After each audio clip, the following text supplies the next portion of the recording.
आज मैं आपके लिए जिस फिल्म का एक्सप्लेनेशन लेकर आया हूँ, ये वही फिल्म है जिसका सेम टू सेम रीमेक सितारे जमीन पर में आमिर खान नजर आने वाले हैं। आमिर खान की मूवी वैसे तो 20 जून को आएगी, पर आखिर क्या खास है इस फिल्म की कहानी में कि आमिर खान ने इस फिल्म का रीमेक बनाने का सोचा, चलिए जानते हैं। फिल्म की शुरुआत बास्केटबॉल कोच मार्कस से होती है। वो एक लड़की एलेक्स के साथ रात बिताता है, लेकिन उसका ध्यान टीवी पर चल रहे बास्केटबॉल मैच में ज्यादा होता है। यहाँ हमें पता चलता है कि वो जे लीग का असिस्टेंट कोच है और वो अपने नेक्स्ट मैच की तैयारी कर रहा है। पर एलेक्स मार्कस के ऐसे रूखे व्यवहार से नाराज होकर वहां से चली जाती है। सीन अब बास्केटबॉल मैच पर शिफ्ट होता है, जहां मार्कस अपने दोस्त और साथी कोच फील के साथ कॉलेज में हो रहे इस मैच को असिस्ट कर रहा है। पर उनकी टीम अच्छा नहीं खेल रही होती और इसी बात पर मैच के दौरान खिलाड़ी को चेंज करने को लेकर मार्कस और फील के बीच बहस हो जाती है और गुस्से में आकर मार्कस फील को धक्का दे देता है, जिससे वो गिर जाता है। मार्कस का ऐसा बिहेव देखकर दर्शक मार्कस को बुरा भला कहने लगते हैं और उसे नौकरी से निकाल दिया जाता है। उसके ऐसे बिहेव के कारण सभी मार्कस की जमकर निंदा करते हैं और न्यूज चैनल्स पर उसी का न्यूज चलने लगता है। इन सब से परेशान होकर रात में वो नशे की हालत में अपनी गाड़ी 2 पुलिस वालों की खड़ी गाड़ी से टकरा देता है और पुलिस उसे पकड़ लेती है। रात जेल में बिताने के बाद दूसरी सुबह फील ही आकर उनकी पुरानी दोस्ती के खातिर उसकी जमानत करवाता है, लेकिन साफ साफ कह देता है कि उसकी नौकरी अब उसे वापस नहीं मिलेगी। यहाँ फील मार्कस को बताता है कि फील ने मार्कस के अनुसार उस खिलाड़ी को खेलने का मौका इसलिए नहीं दिया था क्योंकि उसकी ग्रैंडमदर की उसी दिन मौत हो गई थी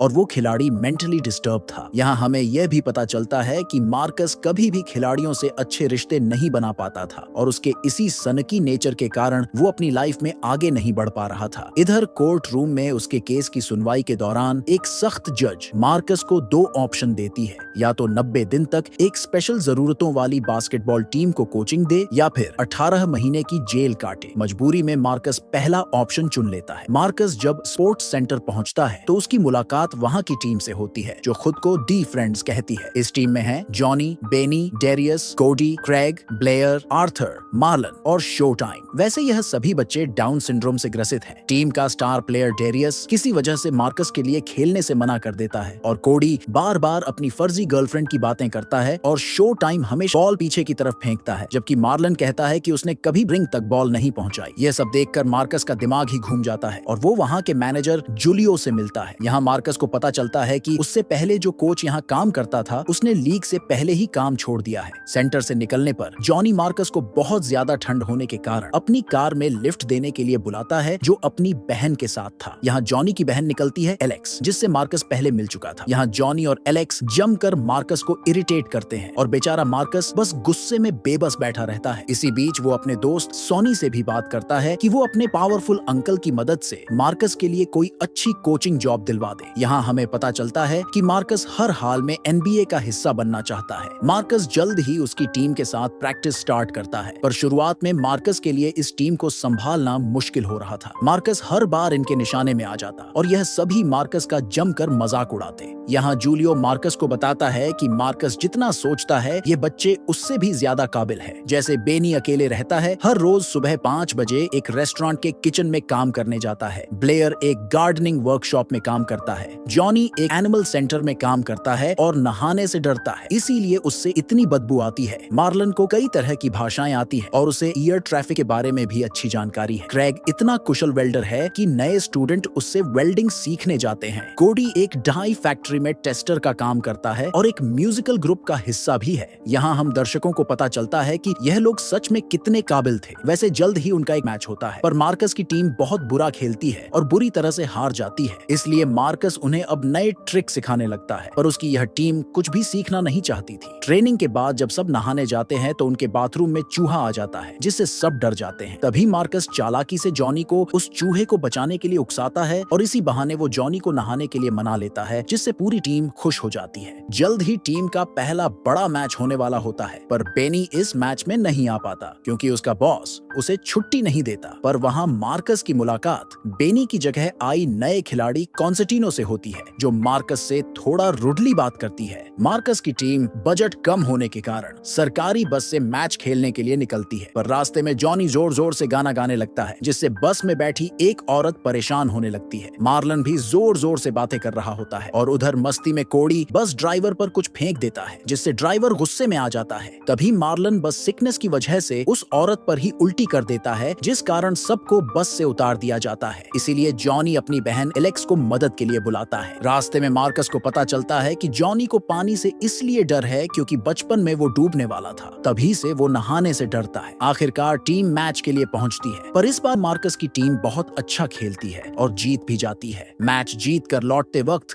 ये लोग फैसला करते हैं कि यह लोग इस साल होने वाले रीजनल मैच में हिस्सा जरूर लेंगे, जिसका फाइनल विनिपेग में होने वाला था, जो कि था स्पेशल ओलंपिक्स का फाइनल। और उसके लिए उन्हें और भी कई मैच खेलने और जीतने होंगे ताकि पॉइंट टेबल पर यह सभी टॉप पर आ सके और उन्हें विनिपेग जाकर स्पेशल ओलंपिक्स फाइनल खेलने का मौका मिल सके। यहाँ मार्कस एलेक्स को बताता है कि उनके पास फंड्स नहीं है, इसलिए यह लोग सभी मैच खेलने नहीं जा सकते। पर यहाँ सभी लोग एलेक्स को उनकी मदद करने के लिए मना लेते हैं और अब यह सभी लोग एलेक्स की वैन से अलग अलग जगहों पर अपने प्रैक्टिस मैच खेलने जाने लगते हैं और जीतने भी लगते हैं। मार्कस और एलेक्स टीम की प्रैक्टिस मैचों के बीच एक दूसरे के करीब आ जाते हैं और उनका अफेयर शुरू हो जाता है। यहाँ हमें यह देखकर महसूस होने लगता है कि मार्कस अब सच में इनसे प्यार करने लगा था और कोई भी इन बच्चों की इंसल्ट करता तो मार्कस उन्हें अच्छा सबक सिखाता था। जल्द ही शहर की लोकल मीडिया मार्कस का इंटरव्यू लेती है और मार्कस और उसकी टीम का आर्टिकल भी पब्लिश होता है। एक दिन मार्कस फिर से अपने दोस्त सोनी से मिलता है, जहां उसे पता चलता है कि सोनी ने उससे झूठ बोला था कि उसने अपने अंकल से मार्कस के लिए NBA कोच की नौकरी की सिफारिश की है। असल में उसका अंकल मार्कस को बिल्कुल पसंद नहीं करता। मार्कस को लगता है कि सोनी उसका इस्तेमाल कर रहा था ताकि वो खुद असिस्टेंट कोच की पोस्ट तक पहुंच सके, लेकिन सोनी भी जवाब देता है कि मार्कस ने भी उसे अपनी अच्छी नौकरी पाने के लिए इस्तेमाल किया है।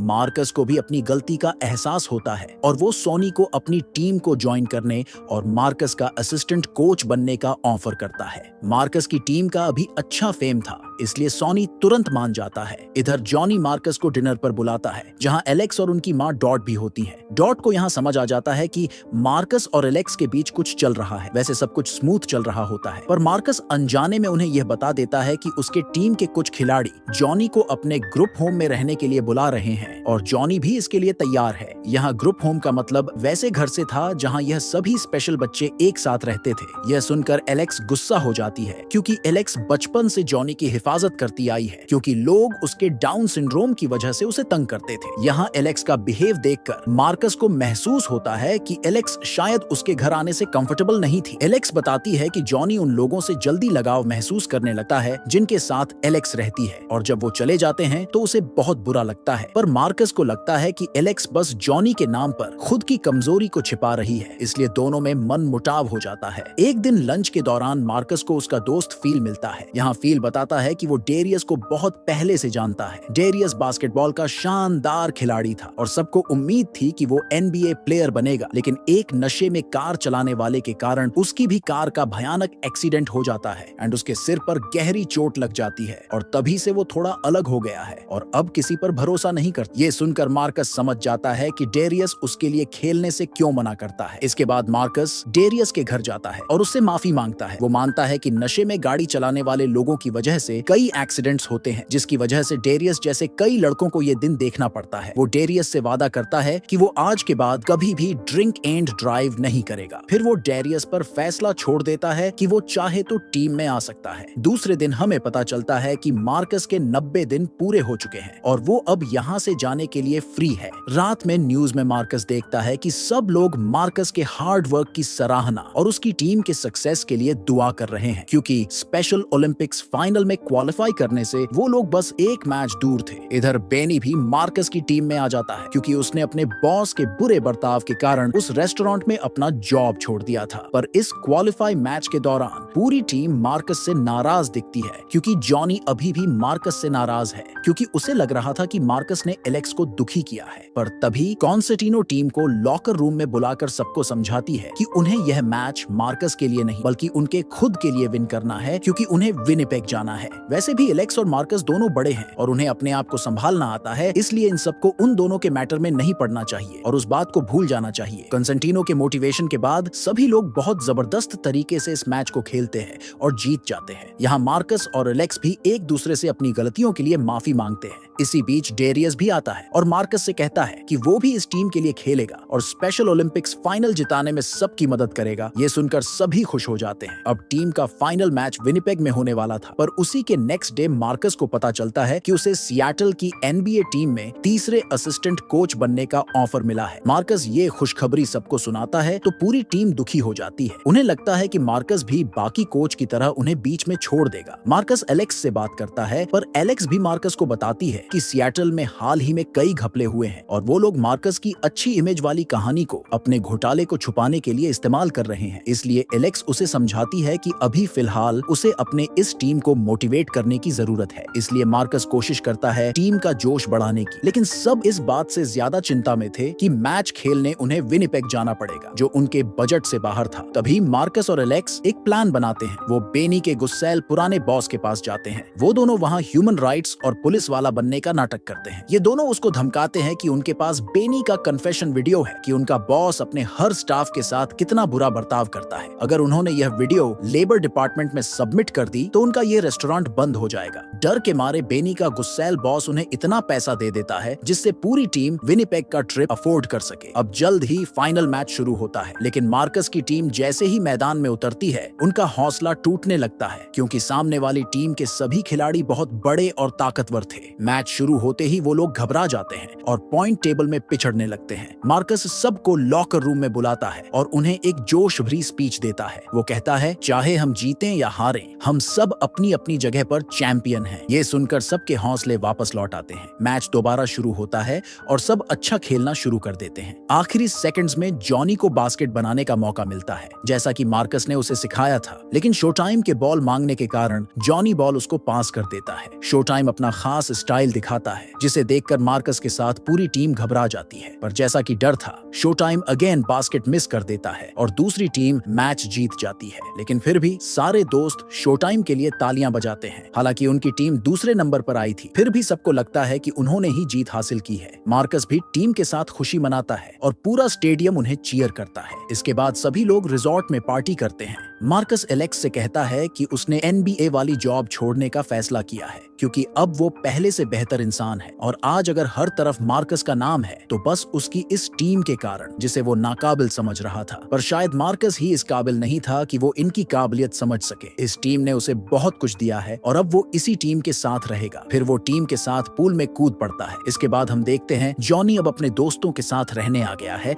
और मार्कस ने अपने दोस्त सॉनी को अपना असिस्टेंट कोच बना दिया है और अब वो लोग एक नए टूर्नामेंट की तैयारी में लग गए हैं। इसी के साथ यह फील गुड मूवी यहीं खत्म हो जाती है। सो आई होप आपको मेरा यह वीडियो एक्सप्लेनेशन पसंद आया होगा। एक रिक्वेस्ट है कि अगर वीडियो अच्छा लगा हो तो एक लाइक और एक कमेंट जरूर कीजिएगा। बाकी आपकी मर्जी। मिलेंगे अगले वीडियो में किसी और मूवी को एक्सप्लेन करते हुए।